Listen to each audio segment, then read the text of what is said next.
This is the Bahamas Tonight, the Northern Edition. Good evening, all. I'm Shashina Roll. As always, it is so great to have you with us. Topping news, a mega expansion underway on this northern island. Pharmachem Technologies breaking ground today for a $120 million multi-product manufacturing plant that officials say is set to more than double its workforce. Joan Davis-Roll reports. The nation's leader, the Prime Minister, the Right Honorable Perry Christie, leading an entourage of government officials on Grand Bahama for the auspicious occasion. The official groundbreaking ceremony was a Kodak moment as the historic tilling of the soil paved the way for the construction of a new manufacturing plant. The three-story facility will be built on the grounds of the Sunrise Highway property at an estimated cost of $120 million.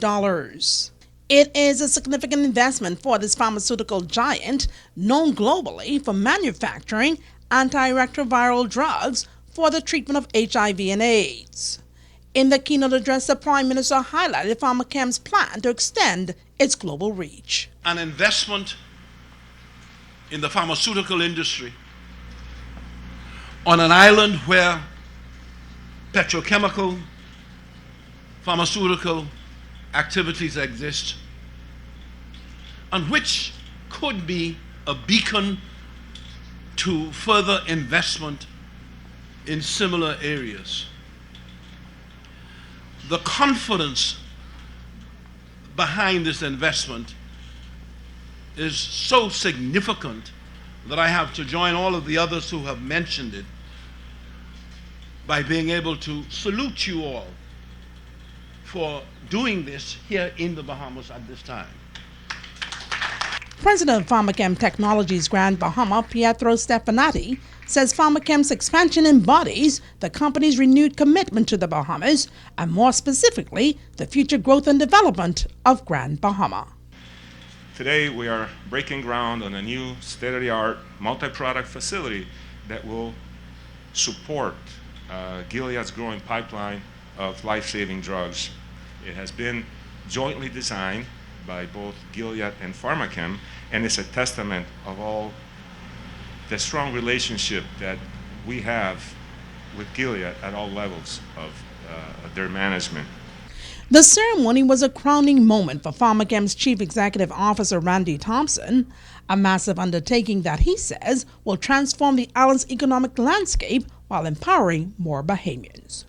We at Pharmachem take great pride in being one of the forerunners in the revitalization and enlargement of Freeport's and by extension Grand Bahama's industrial sector, and believe that this project will be the catalyst for much needed additional foreign direct as well as direct investment.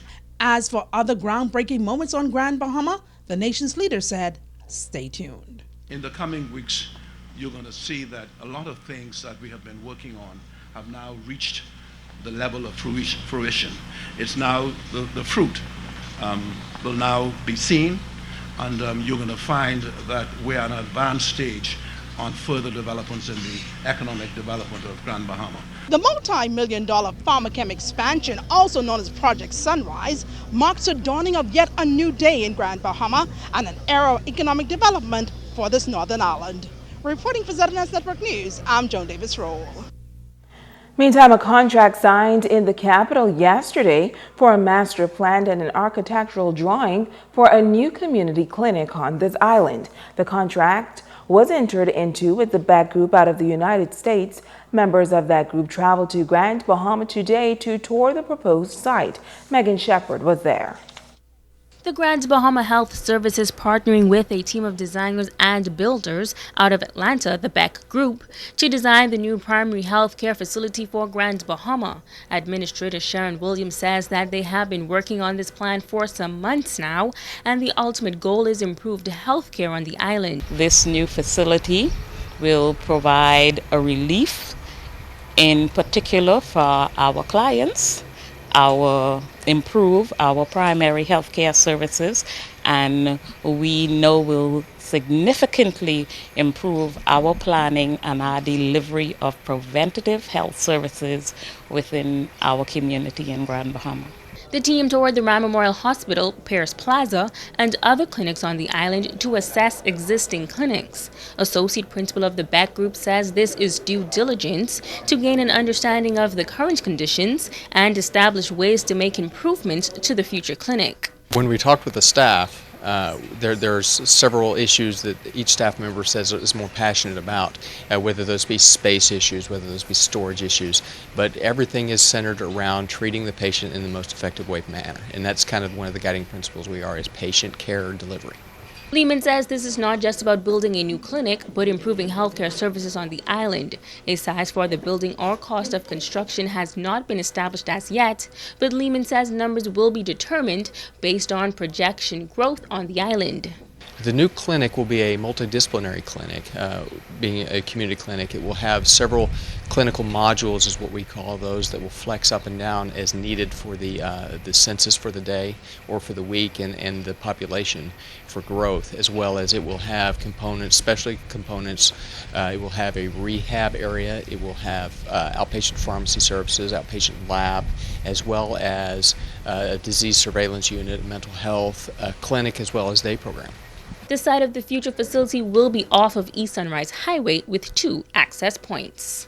This is a 50-acre piece of land that was provided to us for the development of the health services for the future, and there is a possibility for the acquisition of another 30-acre depending on the expansion of the healthcare facilities over the next few years. Megan Shepard, ZNS Network News. Switching gears now, a shooting incident at the Smiths Point Fish Fry last night has left a 20-year-old young man dead, and tonight police say they are following significant leads. Police officials are actively investigating the 5th murder for the year.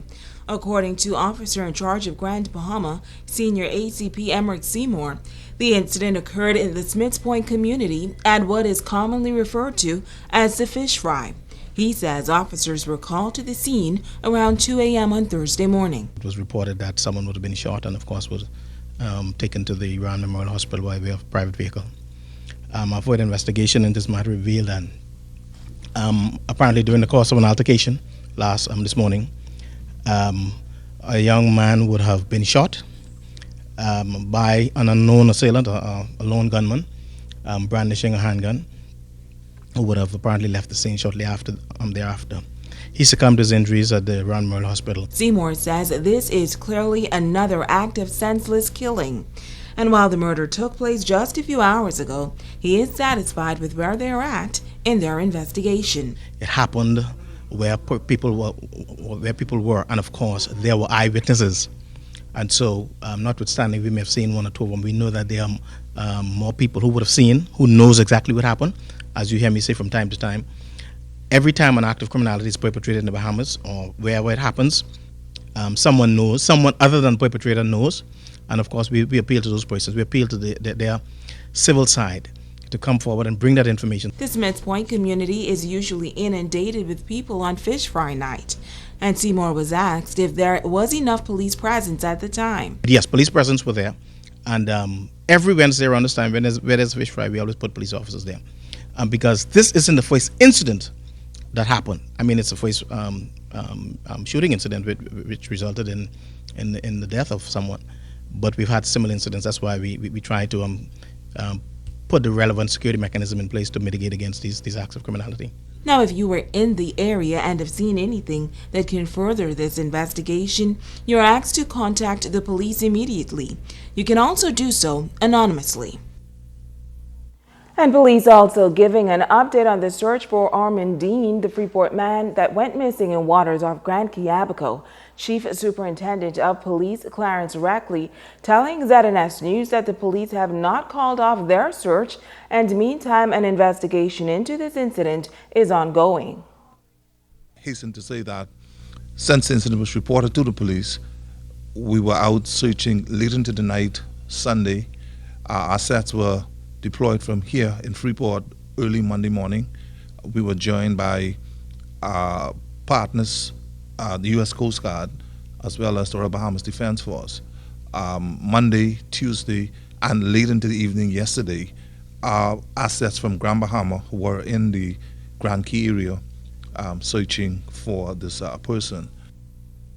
Nadine fell from a barge on Sunday night while celebrating the Grand Key Homecoming Festival.